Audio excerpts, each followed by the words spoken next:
And okay, thanks for inviting me to this nice conference. Yeah, it's been a while that I've not been in Israel. I think it's probably mostly due to COVID. But now we're back. I'm still coughing a little bit, I must say, and while being vaccinated 4 times or so, I think I got COVID twice, and it was all during physics conferences. The last one was the APS March meeting, by the way. Good. But don't worry, so while I'm coughing, I tested, and it's negative. So, all right, so I hope this is not recorded. Good, so this is the title slide. So this is a device, 17 superconducting qubits. And on this thing, we implemented the distance 3 surface code experiment for error correction.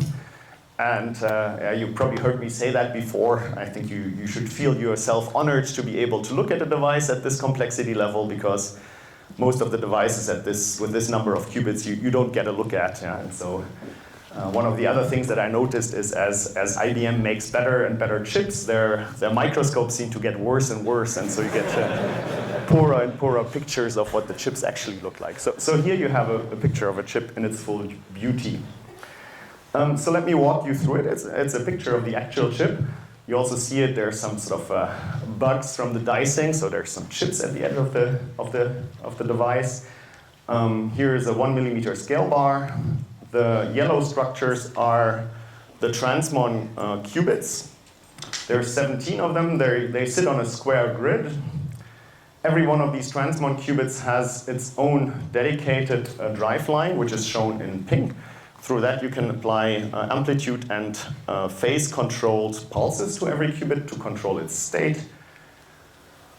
There is green lines, also microwave lines, which are shorted in the vicinity of the qubit. So every qubit essentially consists of this yellow capacitor. It's just a piece of metal lying on the chip. And this yellow capacitor is shunted through a little superconducting quantum interference device to the ground. And this squid loop, we can tune the flux threaded through it by applying a little current pulse through these green lines. And these little current pulses will allow us to tune the qubit transition frequency from one value to a different one. And this is important because we do gates between neighboring qubits through these couplers here. And the gate mechanism that we use is essentially tuning neighboring qubits into resonance with each other. And for that purpose, we use these green lines. So then one thing why our lab did very well on realizing surface code with superconducting circuits is the fact that we are able to do very good readout on all of our qubits on this device, both on the auxiliary qubits and on the data qubits. And this is realized by coupling a pair of readout resonator, which is a lambda quarter microwave frequency resonator, coupled to a so-called Purcell filter, which is a similar lambda quarter resonator, that then get coupled to a joint feed line, and these joint feed lines are shown here in purple. And so this combination of readout resonators actually allows us to do both a fast and a high fidelity readout of our superconducting qubits on this device. And also, the qubits can be read out essentially independently from each other, despite the fact that they share a common feed line for these readout signals. And so this readout architecture here is something that we had developed for a totally different purpose. So maybe a couple of weeks ago, we had a paper out that was doing loophole-free bell test with superconducting circuits. And for that experiment, it's extremely important to do fast measurements. And so this loophole-free bell test experiment was something that we've worked on for 10 years. It took a bit longer than we thought. But it started out with trying to make really fast, high-fidelity readout for that experiment. And then luckily, we could deploy that in our quantum computing efforts. And this is one of the key ingredients for this experiment. OK, so that's the device. So the experiment was done at ETH, and the team of the people listed here. We've collaborated with Alexandre Blai's group in Sherbrooke, and also with Markus Müller at RWTH Aachen.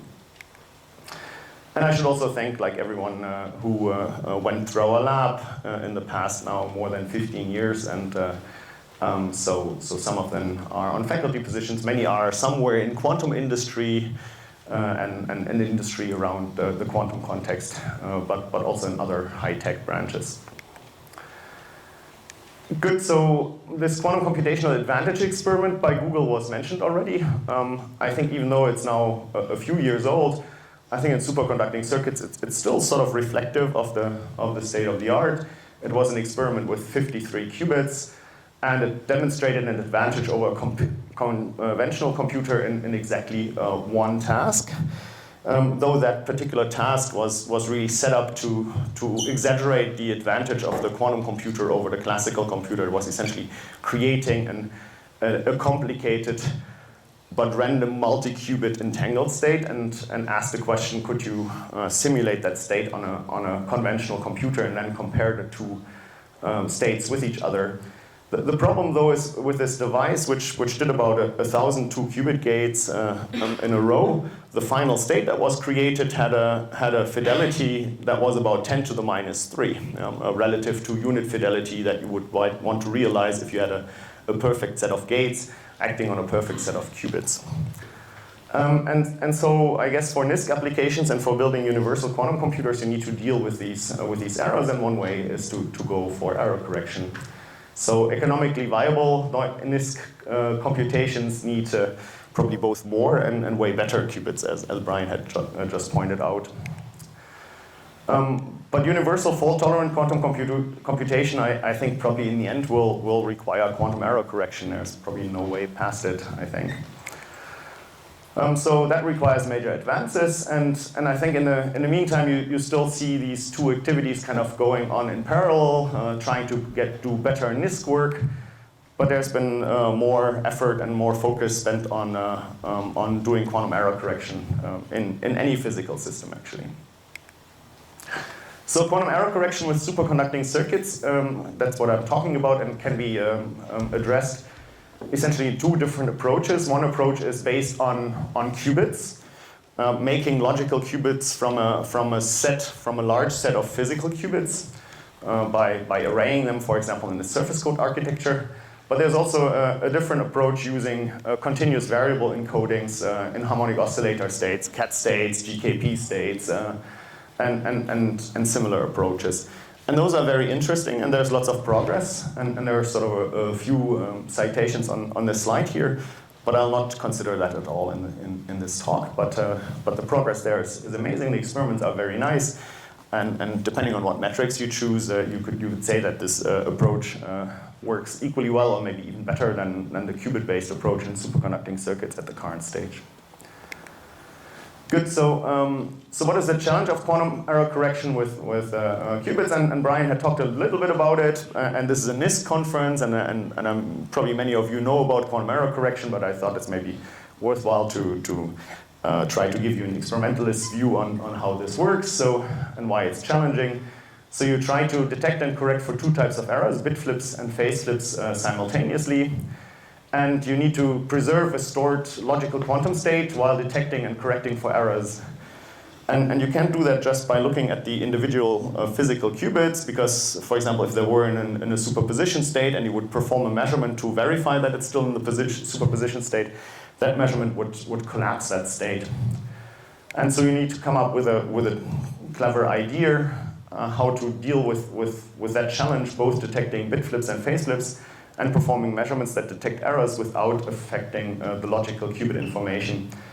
And so the idea there is to encode the logical quantum state of the logical qubit that you want to encode in a large system of physical qubits, like the ones that you see on the right-hand side, which is where every dot stands for a physical qubit, 49 of them, and make use of symmetry properties, namely the parity of logical qubit states, to reveal errors, but not reveal the encoded quantum state. And the general idea is to encode the logical qubit ground state, the logical qubit excited state, its superposition states, all in physical qubit states with the same parity. And then you can sort of look with your error correction approach on the parity of this register of physical qubits, and detect whether that parity changes, and that parity change would indicate that an error has occurred, but doesn't reveal anything about the logical qubit state, because all the logical qubit states are stored in physical qubit states with the same parity. And I'll give some examples. Good. So we decided to go for the surface code, and the main features of it is a two-dimensional architecture. All operations are realizable on a planar qubit lattice. Yeah, so that's what we have to live with, I guess, with superconducting circuits, at least for the moment. The code has some topological features which are interesting. So only local operations are needed for correcting errors. So you don't need to have to do something more complicated than that. And one of the nice features of the surface code that it has a large error threshold, which is around 1%. And so the idea of this error threshold is you can determine the logical error of your logical qubit, considering a typical physical error on any operation that you would act on the physical qubit, single qubit gates, two qubit gates readout. And the ratio of that physical error divided by this threshold error raised to the power of the distance of the surface code, which is sort of the size scale of the surface code that you use, describes the logical error. So if the physical error is smaller than the threshold error, then this will reduce exponentially as the distance of the surface code increases. And so the surface code error threshold is about 1%, and that's one of the largest thresholds that are known for error correcting codes. And so if you're able to make physical qubit systems with physical errors smaller than this threshold error, you'll start to win. For the, I guess, here it's back. You start to win in terms of the logical error coming down with the distance of the surface code. And Google has done an experiment explicitly on scaling the distance of the surface code. Good, so how does this surface code then work? So here's this grid of physical qubits. This is a distance 5 surface code, so it has 5 by 5, a grid of 5 by 5 data qubits shown in red. And then this grid has additional qubits, 5 by 5, so 25 minus 1, so that's 24 additional qubits, half of which are X-type auxiliary qubits, and the other half are Z-type auxiliary qubits. And these X and Z-type auxiliary qubits you then use to measure the parity of the data qubit states. And so I'll explain to you briefly how that works. So you can consider just a plaquette here consisting of 4 data qubits with one Z-type auxiliary qubit in the center. And the Z-type auxiliary qubit in the center's task now is to measure the parity of the 4 data qubits around it. And so this parity measurement you can also look at as a so-called stabilizer measurement, and that stabilizer is just a product of the Z operators on the 4 neighboring data qubits. So how can you measure that parity? So you can measure the parity by executing 4 C0 gates between each one of the 4 data qubits on that plaquette with the auxiliary qubit as the target qubit. And so, say if the auxiliary qubit starts out in the ground state initially, and the data qubits are in an even parity state. So an even parity state is where all the data qubits are in 0, or an even number are in 1. So either 2 or 4 of these data qubits are in the state 1. Then what happens is that you execute essentially an even number of these C0 gates. And when there's an even number of the C0 gates executed, your auxiliary qubit flips 1 from the ground to the excited state and then back to the ground state. So it stays in the state that it was initially in for every even data qubit state. So now if any of the data qubits would, for example, undergo an energy relaxation error, decay from the excited state to the ground state, that number of data qubits would turn from even into odd.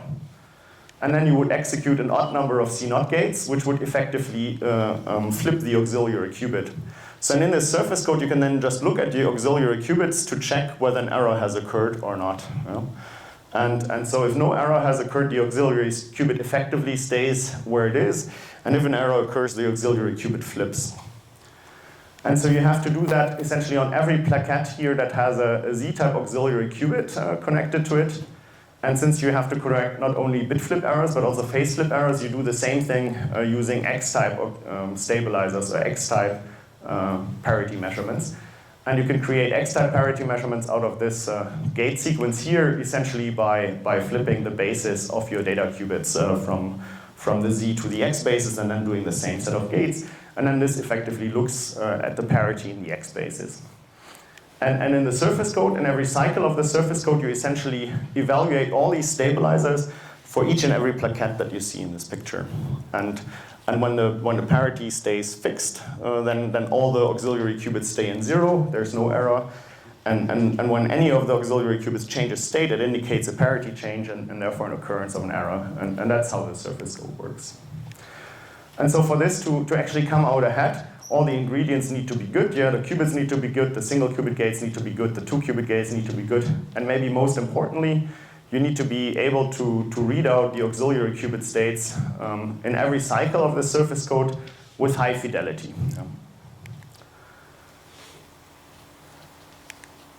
Okay, so here's another small example for a distance 2 surface code with just 4x4 data, with 2x2 data qubits, so a total of 4. So here you see this has just one plaquette and an X-type stabilizer in its center and 2 Z-type stabilizers on the boundary. And here the stabilizers are explicitly mentioned. And so now these stabilizers commute and with each other, and therefore they have common eigenstates. And so now you could look explicitly, for example, at the logical 0, the logical 1, and the logical superposition states. So here this is a logical 0, so it has clearly even parity, so there's an even number of 1s. So then there's a logical operator, and the logical operator is essentially a string of Pauli operators across your surface code plaquette. So here in this case it's an X operator on 1 and an X operator on 4. And if you would apply that to these physical qubits, you would turn the logical 0 into a logical 1. So here's the logical 1, and you look at it, it still has even parity. And then the superposition of logical 0 and logical 1 is just the sum of these 2 states. Here still even parity. And you can turn it into a logical minus state by acting with the logical Z operator, which is again a string of Pauli operators acting, in this case, on D1 and D2. And if you would apply that to the state here, you flip the phases of some of these state components, it's still even parity. Yeah? And so all the logical qubit states are all encoded in even parity states, and your stabilizer measurements actually verify that and check for whether that parity changed or not. And the logical operators anti-commute with each other and commute with the stabilizers. Okay, so in this, we did an experiment on this small distance 2 surface code that you saw on this slide here, and but the distance 2 surface code is too small to actually correct for errors. You can detect errors and whether they occurred or not, but you can't correct for them because you don't get enough information out to understand where the error has occurred. So for that you need to use a distance 3 surface code that is shown here. So that's an array of 3x3 qubits. And in this array of 3x3 qubits, you have 9 data qubits and then 8 auxiliary qubits. That gives you a total of 17 qubits. The logical operators are, again, these strings of local Pauli operators. And the distance of the surface code is 3 in this case. And in this distance 3 surface code, you can correct for any single qubit error that occurs on any one of these physical qubits here, for sure. It can also correct for some 2 qubit errors, but not for all of them. Yeah? If you want to be able to correct for all 2 errors occurring simultaneously on 2 qubits, you need a distance 5 surface code. It's the next larger surface code iteration. And so now, if you execute parity and stabilizer measurements, you detect these errors without collapsing these data qubit states. And here you see that there's 4 so-called weight 4 stabilizer measurements, so plaquettes where the auxiliary qubit couples to 4 data qubits. And there's also 4 weight 2 stabilizers where the auxiliary qubit couples to 2 data qubits at the boundary. And so here the stabilizers are mentioned explicitly. And so here's this chip that I've explained to you in the beginning, and how it maps to data qubits and auxiliary qubits. So the data qubits sit on the vertices of these plaquettes, and the auxiliary qubits in their centers. Okay, and so my abstract promised to you that I would say something about leakage. So maybe I'll say just one word about it. So when we do 2 qubit gates, actually what we do, we bring the state where both qubits are in the excited state, and in resonance with a state where one qubit is in the ground state and the second qubit is in its second excited state. And so the 2-qubit gates makes use of these two states. And one of the error mechanisms is that you get stuck in this 2-0 state. So your qubit may leave the computational subspace, and that is something that is known as leakage. And your regular surface code just doesn't know how to deal with that leakage. And so it's a problem. And in our first experiments that we did on the surface code, we essentially just detected whether leakage occurred or not, and then have rejected all the leakage states. But there's clever things that you can do to actually deal with this leakage actively. So here you see this nice little chip that I've introduced to you in the beginning. So it sits in this kind of fancy looking sample mount. Yeah, this is all kind of homemade or at least home designed at ETH and put together. So here you see already that this looks like a more complicated experiment. So there's 48 microwave ports on this thing. Our chip in the center with a purpose-made PC board. So that then goes into a package where it's shielded from its electromagnetic environment.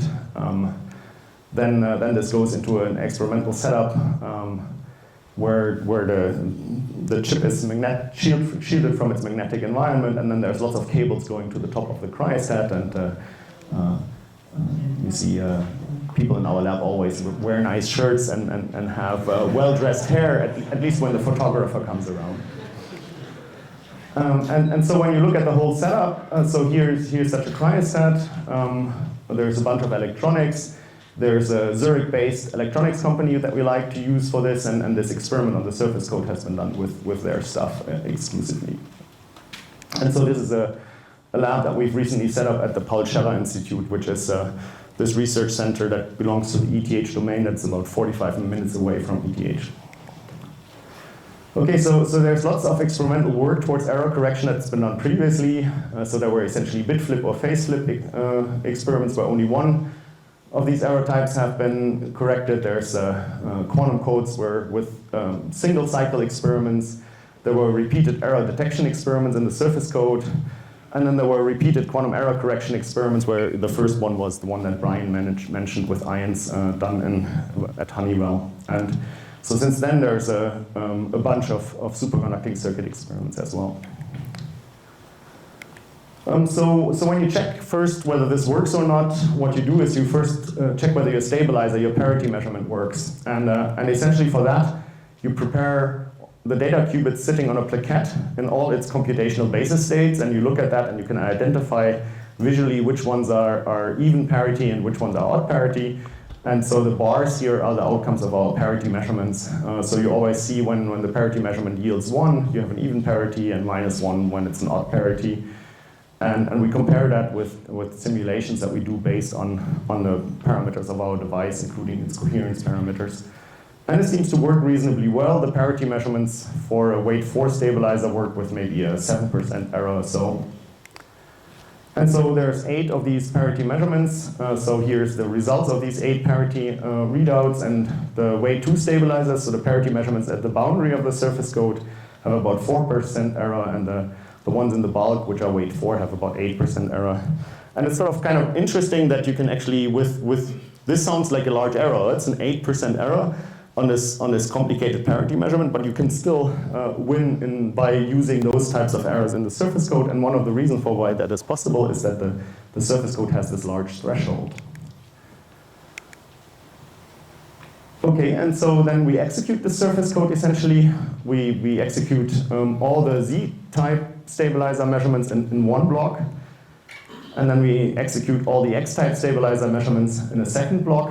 And one aspect that is interesting is while we execute one type of stabilizer measurements, we can read out the auxiliary qubits of the other stabilizer.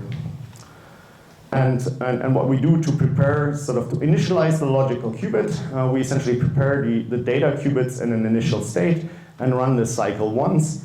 And this allows us to sort of deterministically prepare the logical 0, 1, or any of the logical superposition states. And then we can run this cycle n times to preserve the states, and the duration of the cycle is about 1.1 microsecond. And as I mentioned, so leakage is an issue. And in this experiment, leakage was detected and rejected in every cycle. And I can answer some questions about that if you want to later. And for us, this was already a sort of a biggish experiment. So when you execute this 16 times or so, there's 800 single qubit gates, 400 2-qubit gates in this sequence, which is one of the bigger experiments that we've done. All right, and then you can ask yourself, okay, so what you do is you execute that cycle, and in every cycle you check whether your auxiliary qubits are still in the ground state, and if they're still in the ground state, you know that the parity was preserved, and if they've swapped state, you know, okay, there was an error. And what you do is you write down the results of these measurements, and you use the knowledge of those to actually correct for the errors that have occurred. And that's kind of a complicated process where you use a minimum weight perfect matching algorithm to figure out where the error has occurred and how to correct for it. And this we do in every cycle, but I don't think that I have time to really talk about that in more detail, even though I've advertised it in the abstract. Okay, so then we tried whether this repeated quantum error correction works. And for that we do measurements of the logical X and the logical Z operators. Essentially, we prepare the logical 0 and logical 1, starting out with these data qubits initialized in the way that is written down here. We do the same thing for the logical plus and logical minus state, and then we perform n quantum error correction cycles, read out all the data qubits at the end in the Z basis or in the X basis. We look at our auxiliary qubits, figure out whether an error has occurred or not, and then calculate the expectation value of the logical Z operator or the logical X operator. And that's done with decoding for these error syndromes. And so what you see on the next slide is then the average expectation value of the logical Z and the logical X operator for the surface code logical qubit. So here's a picture of that. So there's logical Z and logical X versus number of quantum error correction cycles, and logical Z and the logical X decay, yeah? and they will always decay no matter what you do.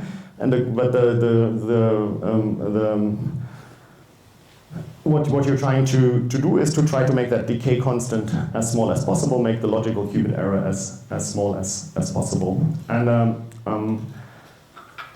And I'll say a bit how well we did in our experiment in a second. So logical lifetime is about 17 microseconds in this case, so that's the decay time of this curve here. The logical coherence time is about the same, that's the decay constant of this curve here. And these timescales are large in comparison to the cycle time, and so this is one of the requirements. So in the end, the cycle time is about 1 microsecond in our experiment for executing the quantum error correction cycle, and we've compared the results that we've measured to our simulations based on the data that we had from the characterization measurements of our qubits, and our simulations come out a bit better than the experiment, and we understand why that is. And there's, in this error correction cycle, there's lots of parameters that you can include in your simulation of how well your surface code actually does. And I think here we were a bit conservative, and there are some mechanisms that we decided not to simulate, but where we know what they actually are due to, and we have fairly good understanding what the relaxation, the logical relaxation and logical decoherence times of our logical qubits are, and where it comes from. Okay, so this decay curves, or this decay of the logical operators, you can then use to actually extract the logical error as it increases through the cycles, and from that you can determine the logical error per cycle. And in our experiment, the logical error per cycle is about 3% or so. Which is pretty good, but of course you don't want a 3% error per cycle on your logical qubit in the end, but you probably want that number to be, I don't know, 10 to the minus 8 or so. So for that you need to either increase the distance of your surface code, or you need to make your physical qubits better, and probably in the end you need both. Good, so how well does this do relative to other experiments? And so here's one of these plots, which maybe, I don't know, Brian doesn't like so much, and at least some aspects of it. So here's for these experiments that are listed here, there's a logical error per cycle is plotted here, and the ions are doing really well. And the superconducting circuits are doing similarly, at least the better one of those. And one of the differences here that you see is that the cycle time in the superconducting circuit error correction experiments is a lot faster than in these ion trap experiments. But in the end, as Brian pointed out, there's lots of things that matter once you deploy this at the end for real application. And I mean, if you look at it for real, I think it's very difficult now to say what something like that will look like in 10 years, which I think is the timescale, which you probably have to wait until you have a 100 logical qubit experiment that was alluded to just before.